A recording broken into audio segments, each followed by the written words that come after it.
ನಮ್ದು ಬಿಒಸಳ್ಳಿ ಪಂಚಾಯತಿ 2021ರಿಂದ ಹೊಸದಾಗಿ 5 ಜನ ನೂತನವಾಗಿ ಆಯ್ಕೆಯಾಗಿ ಬಂದ್ವಿ. 4 ವರ್ಷದಲ್ಲಿ ಬಿಒಸಳ್ಳಿ ಪಂಚಾಯತಿಯಲ್ಲಿ ಎಲ್ಲಾ ದುಡ್ಡನ್ನು ಕೊಳ್ಳೆ ಹೊಡೆದು ಈಗಿರೋ ಅಧ್ಯಕ್ಷರು ಪಿಡಿಒ ಮಾಡಿ ಪಂಚಾಯತಿನ ಸಂಪೂರ್ಣವಾಗಿ ಹಾಳು ಮಾಡಿ ಇಟ್ಟಿದ್ದಾರೆ.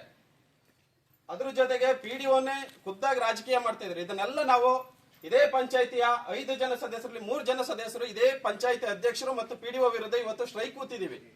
ಆದ್ರೂ ಕೂಡ ನಮ್ಗೆ ಇದಕ್ಕೆ ಸಂಬಂಧ ಇಲ್ಲ ಅನ್ನೋ ರೀತಿಯಲ್ಲಿ ಪಂಚಾಯತಿ ಅಧ್ಯಕ್ಷರು ಪಿಡಿಒನ್ನು ವರ್ತನೆ ಮಾಡ್ತಾ ಇದ್ದಾರೆ. ಇವತ್ತಿನ ತನಕ ಪಂಚಾಯತಿಯಲ್ಲಿ ಎಷ್ಟು ಹಣ ಲೂಟಿ ಹೊಡೆದಿದ್ದಾರೆ ಅನ್ನೋದಕ್ಕೆ ಅದನ್ನ ಅನುಭವಿಸಿದವರಿಗೆ ಗೊತ್ತು. ಈ ಸ್ವತ್ತಲ್ಲಿ 5,000 ಸಾವಿರ ರೂಪಾಯಿ ಕೊಟ್ಟು ಈ ಸ್ವತ್ತು ತಗೋಬೇಕಾದ ಪರಿಸ್ಥಿತಿ ನಮ್ಮ ಪಂಚಾಯತಿ ಒಳಗಡೆ ಇದೆ. ಜೊತೆಗೆ ನೀರಿನ ಸಮಸ್ಯೆ, ರಸ್ತೆ ಸಮಸ್ಯೆ ಜನ ಓಡಾಡುವ ಇಂದ್ರನಗರ ಅಬ್ಬಿಗುಂಡಿ ರಸ್ತೆ ಮಾಡ್ತಾ ಇಲ್ಲ ನಮ್ಮ ಪಿಡಿಒ ಅಧ್ಯಕ್ಷರು. 4 ವರ್ಷದಿಂದ ಅದೇ ವಾರ್ಡಿನ ಸದಸ್ಯರು ಕೇಳ್ತಾ ಇದ್ದಾರೆ ರಸ್ತೆ ಮಾಡ್ಕೊಡಿ ಅಂತ. ರಸ್ತೆ ಕೇಳ್ತಾ ಇಲ್ಲ, ಮಾಡ್ಕೊಡ್ತಿರೋದು ಎಲ್ಲ ಕಾಡಲ್ಲಿ ರೋಡ್ ಮಾಡ್ಕೊಡ್ತಾ ಇದ್ದಾರೆ. ಮನುಷ್ಯರು ಇರುವಲ್ಲಿ ಎಲ್ಲೂ ರೋಡ್ ಮಾಡ್ತಾ ಇಲ್ಲ. ಈ ತರ ರಸ್ತೆ ಮಾಡ್ತಾ ಇದ್ದಾರೆ. ಮನೆ ಕೇಳಿದ್ರೆ, ನಿವೇಶನದ ಕೇಳಿದ್ರೆ ಎಲ್ಲರಿಗೂ ಒಂದೊಂದು ಸುಳ್ಳು ದಾರಿ ಹೇಳಿ ಸುಳ್ಳು ಉತ್ತರ ಕೊಟ್ಟು ಎಲ್ಲರದು ದಾರಿ ತಪ್ಪಿಸ್ತಾ ಇದ್ದಾರೆ. ಇದು ಪಂಚಾಯತಿ ಇನ್ನೂ 1 ವರ್ಷ ಇವರು ಇದೇ ತರ ಆಡಳಿತ ಮಾಡಿ ಪಂಚಾಯತಿಯನ್ನ ಸಂಪೂರ್ಣ ಧ್ವಂಸ ಮಾಡಿ ಹೋಗೋ ಪ್ಲಾನ್ ಅಲ್ಲಿ ನಮ್ಮ ಪಂಚಾಯತಿ ಅಧ್ಯಕ್ಷರು ಪಿಡಿಒ ಇದ್ದಾರೆ. ಇವ್ರ ವಿರುದ್ಧ ನಾವು ಇವತ್ತು ಅನಿರ್ದಿಷ್ಟಾವಧಿ ನಮ್ಗೆ ಸಂಬಂಧಪಟ್ಟ ಮೇಲಧಿಕಾರಿಗಳು ಬರಬೇಕು, ಅಲ್ಲಿಯವರೆಗೂ ನಾವು ಅನಿರ್ದಿಷ್ಟಾವಧಿ ಹೋರಾಟನ ನಡೆಸಬೇಕು ಅಂತ ತೀರ್ಮಾನ ಮಾಡಿ ನಾವು ಕೂತಿದೀವಿ. ಇವತ್ತು ನಮಗೆ ಅಧಿಕಾರಿಗಳು ಬರಬೇಕು, ಗ್ರಾಮಸ್ಥರು ಸಹಕಾರ ಮಾಡಬೇಕು. ಮುಖ್ಯವಾಗಿ ರಸ್ತೆದು ಎಲ್ಲಾ ರಸ್ತೆಗಳನ್ನು ಕೂಡ ಪಿಡಿಒ ಖುದ್ದಾಗಿ ಕಾಮಗಾರಿಗಳನ್ನ ನಡೆಸಿ ದುಡ್ಡನ್ನ NREG ಮೂಲಕ ಅವರೇ ಡ್ರಾ ಮಾಡ್ಕೊಂತ ಇದ್ದಾರೆ. ಇದೊಂದು ಬಹಳ ದೊಡ್ಡ ಸಮಸ್ಯೆ ಆಗಿದೆ. ಪಂಚಾಯತ್ ರಾಜ್ ಆಕ್ಟ್ ಅಲ್ಲಿ ಸರ್ಕಾರಿ ಅಧಿಕಾರಿಗಳು ಯಾರನ್ನು ಕೆಲಸ ಮಾಡಂಗಿಲ್ಲ ಅನ್ನೋದಿದೆ. ಆದ್ರೆ ಇಲ್ಲಿ ಅಧ್ಯಕ್ಷರು ಪಿಡಿಒ ವರ್ಗ 1ರಲ್ಲಿ ಡಿಸೆಂಬರ್ 1ನೇ ತಿಂಗಳಲ್ಲಿ 1,50,000 ರೂಪಾಯಿ ಡ್ರಾ ಮಾಡಿದ್ದಾರೆ. ಅದರ ಮಾರನೇ ತಿಂಗಳಲ್ಲಿ ಜನವರಿಯಲ್ಲಿ ಸಮಾನತೆಯ ಸಂಗಮ ಅಂತ ಮಾಡ್ತಾರೆ. ಸಮಾನತೆಯ ಸಂಗಮ ಯಾವ ಸದಸ್ಯರಿಗೂ ಸಮಾನತೆ ಇಲ್ಲ, ಬಡವರಿಗೆ ಸಮಾನತೆ ಇಲ್ಲ, ಯಾರಿಗೂ ಸಮಾನತೆ ಇಲ್ಲ. ಇಲ್ಲಿ ಯಾವ್ದು ಇಲ್ಲದೆ ಬರೀ ಅಧ್ಯಕ್ಷರು ಅವರು ದುಡ್ಡು ಮಾಡ್ಲಿಕ್ಕೋಸ್ಕರನೇ ಪಂಚಾಯತಿ ರೂಲ್ ಮಾಡ್ತಾ ಇರೋ ಪರಿಸ್ಥಿತಿ.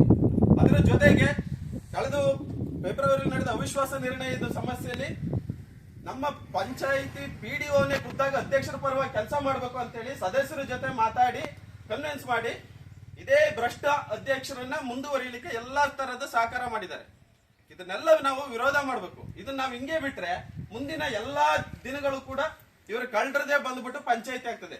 ದುಡ್ಡು ಕೊಡ್ತಾರೆ, ದುಡ್ಡು ಕೊಟ್ಟು ಗೆದ್ಕ ಬಂದ್ಬಿಟ್ಟು ಬರೀ ದುಡ್ಡು ಕೊಳ್ಳೆ ಹೊಡೆಯೋದು ಒಂದೇ ಆಗುತ್ತೆ ಬಿಟ್ರೆ ಇವತ್ತಿಗೂ ಕೂಡ ಇಷ್ಟು ಸಮಸ್ಯೆಗಳಿದ್ರು ಕೂಡ ಜನಗಳ ಸಮಸ್ಯೆ ಕೇಳಿದ್ರು ಕೂಡ ಯಾವುದನ್ನೇ ಸ್ಪಂದನೆ ಮಾಡ್ತಾ ಇವರಿಗೆ ಬೇಕಾಬಿಟ್ಟು ಆಡಳಿತ ನಡೆಸ್ತಾ ಇದ್ದಾರೆ. ಇದ್ರ ವಿರುದ್ಧನೇ ನಾವು ಇವತ್ತು ಹೋರಾಟ ಮಾಡ್ತಾ ಇದೀವಿ.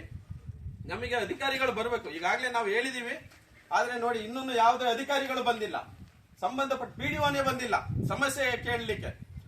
ಈ ಒಂದು ದೊಡ್ಡ ಪ್ರತಿಭಟನೆಗೆ ಸಹ ಪಿಡಿಒ ಬಂದಿಲ್ಲ ಅಂತ ಹೇಳಿದ್ರೆ ಜನರ ಸಮಸ್ಯೆಗೆ ಎಲ್ಲಿ ಬರ್ತಾರೆ? ಅದರಲ್ಲಿ 3 ದಿನ ಮಾತ್ರ ಬಿಒಸಳ್ಳಿ, ಇನ್ 3 ದಿನ ಗೋಣಿಬೀಡು ಅಂತ ಹೇಳ್ತಾರೆ. ಬರೋದು ವಾರಕ್ಕೆ ಒಂದು ದಿನ ಬಂದ್ಬಿಟ್ಟು ಇಡೀ ಪಂಚಾಯಿತಿಯನ್ನೇ ಹಾಳು ಮಾಡಿಟ್ಟು ಹೋಗ್ತಾ ಇದ್ದಾರೆ. ಹಾಗಾಗಿ ನಾವು ಈ ವ್ಯವಸ್ಥೆನ ವಿರೋಧಿಸಲೇಬೇಕು. ಒಬ್ಬ ಜನಸಾಮಾನ್ಯರಾಗಿ ನಾವು ಇದೇ ಪಂಚಾಯತಿ ಸದಸ್ಯರಾಗಿ ಈ ವ್ಯವಸ್ಥೆ ನಾವು ವಿರೋಧ ಮಾಡಲೇಬೇಕು. ಯಾಕಂದ್ರೆ ನಮಗೆ ಕುಡಿಯೋ ನೀರು ಬೇಕು, ಓಡಾಡಕ್ ರಸ್ತೆ ಬೇಕು, ಇರ್ಲಿಕ್ಕೆ ಮನೆ ಬೇಕು. ನಾವು ಕೇಳ್ತಾ ಇರೋದು ಅದಷ್ಟೇನೆ.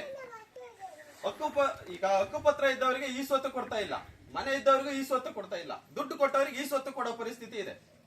ಅಲ್ಲದೆ ಪ್ರತಿ ವರ್ಗ 1ರಲ್ಲೂ ಬೇಕಾಬಿಟ್ಟಿ ಕಳೆದ 4 ತಿಂಗಳಿಂದ ಯಾವುದೇ ಸಭೆ ನಡೆದಿಲ್ಲ, ಒಂದೇ ಒಂದು ಸಭೆ ನಡೆದಿಲ್ಲ. ಬೆಳಗೋಡಲ್ಲಿ 1 ತಿಂಗಳಾಗಿದೆ ಮೋಟರ್ ಹಾಳಾಗಿ. ರಿಪೇರಿ ಮಾಡ್ಕೊಡಿ ಅಂದ್ರೆ ರಿಪೇರಿ ಮಾಡ್ಕೊಡ್ತಾ ಇಲ್ಲ. ಜನಗಳಿಗೆ ಶೌಚಾಲಯ ಇಲ್ಲಿ ಸಾರ್ವಜನಿಕ ಶೌಚಾಲಯ ಅಂತ ಅಧಿಕಾರಿಗಳು ಬರ್ಬೇಕು. ನಾವು ಅಧಿಕಾರಿಗಳು ಬರೋ ತನಕ ಇವ್ರಿಗೆ ಎಷ್ಟು ಹೇಳಿದ್ರು ಏನ್ ಫೋನ್ ಮಾಡಿದ್ರೆ ಅವ್ರದೇ ಮೇಲ್ ಆಗ್ತದೆ. ಅಧಿಕಾರಿಗಳು ಸ್ಪಂದನೆನೇ ಇಲ್ಲ. ಅವರೇ ಬರ್ಲಿ ನೋಡೋಣ, ಈಗ ಬರ್ಲಿ. ಅಲ್ಲದೆ ಎಲ್ಲಕ್ಕಿಂತ ದೊಡ್ಡ ಭ್ರಷ್ಟಾಚಾರ ಹೆಂಗಾಗುತ್ತೆ ಅಂತ ಹೇಳಿದ್ರೆ ಇದೇ ಪಂಚಾಯತಿ ಬಿಒಸಳ್ಳಿ ಪಂಚಾಯತಿಯಲ್ಲೇ ಇರೋ ಇಒ ಏನ್ ಮಾಡಿದ್ದಾರೆ, ಬಿಒಸಳ್ಳಿ ಪಂಚಾಯತಿ ಪಿಡಿಒ ಸೆಕ್ರೆಟರಿಯನ್ನೇ ಗೋಣಿಬೀಡು ಪಂಚಾಯತಿಗೆ ಡೆಪ್ಟೇಷನ್ ಮೇಲೆ ಹಾಕಿದ್ದಾರೆ. 3 ದಿನ ಅವರಲ್ಲಿ 3 ದಿನ ಇವರಲ್ಲಿ. ಗೋಣಿಬೀಡು ಪಂಚಾಯತಿಗೆ ಹತ್ರದಲ್ಲಿರೋ ಸಾಕಷ್ಟು ಪಂಚಾಯತಿ ಇದಾವೆ, ಬೇರೆಯವ್ರನ್ನ ಸೆಕ್ರೆಟರಿ ಅಂತ ಹಾಕ್ಬಹುದು.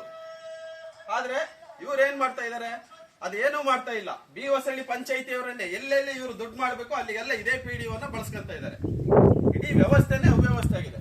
ಇದನ್ನೇ ನಾವು ವಿರೋಧ ಮಾಡಿ ಇವತ್ತು ಕೂತಿದೀವಿ. ಆದ್ರೆ ಇವತ್ತಿಗೂ ಕೂಡ ಈಗ ನೋಡಿ ಇವತ್ತು ಬರ್ಬೇಕಾಗಿತ್ತು ಶುಕ್ರವಾರ ಪಿಡಿಒ ಅವರ ಪ್ರಕಾರ ರೂಟೀನ್ ಪ್ರಕಾರ, ಆದ್ರೆ ಇವತ್ತು ಬಂದಿಲ್ಲ PDO. ಹಾಗಾಗಿ ನಾವು ಅವರು ಬರುವ ತನಕ ಸಂಬಂಧಪಟ್ಟ ನಮ್ಮ ಚಿಕ್ಕಮಂಗ್ಳೂರು CEO ಏನಿದ್ದಾರೆ ಅವರಿಗೆ 16 ಕಂಪ್ಲೇಂಟ್ ಮಾಡಿದೀವಿ, ಆದ್ರೂ ಗಮನ ತಗೊಂಡಿಲ್ಲ. ಇವತ್ತು ನಾವು ಬೀದಿಯಲ್ಲಿ ಕೂತಿದೀವಿ ಪಂಚಾಯತಿ ಎದುರುಗಡೆ. CEO ಬರೋ ತನಕ ನಾವು ಹೋರಾಟ ಮಾಡಲೇಬೇಕು ಅಂತ ನಾವು ನಿರ್ಧಾರ ಮಾಡಿದೀವಿ. 2 ವರ್ಷದಿಂದ ಕೂತಿದ್ದಾರೆ, ಆದ್ರೆ ಅವ್ರಿಗೆ ಸಂಬಳ ಕೂಡ ಕೊಟ್ಟಿಲ್ಲ. NREG ದುಡ್ಡು ತಗೊಂಡಿದ್ದಾರೆ, ಅದಕ್ಕೆ ಬೇರೆ ಬೇರೆ ರೂಲ್ಸ್ ಹೇಳ್ತಾರೆ.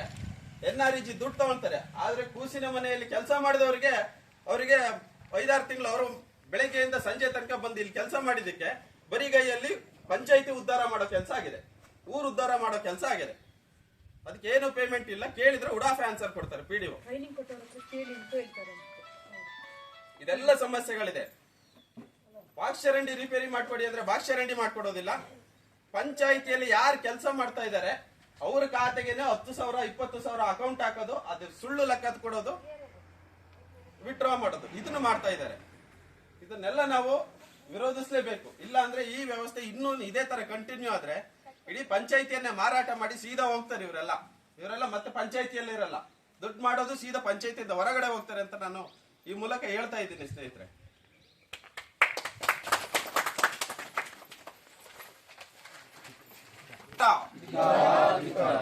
ಪಂಚಾಯಿತಿ ಅಭಿವೃದ್ಧಿ ಭ್ರಷ್ಟ ಪಂಚಾಯಿತಿ ಅಧಿಕಾರಿ PDOಗೆ ಹೇಳಿ ಧಿಕ್ಕಾರ.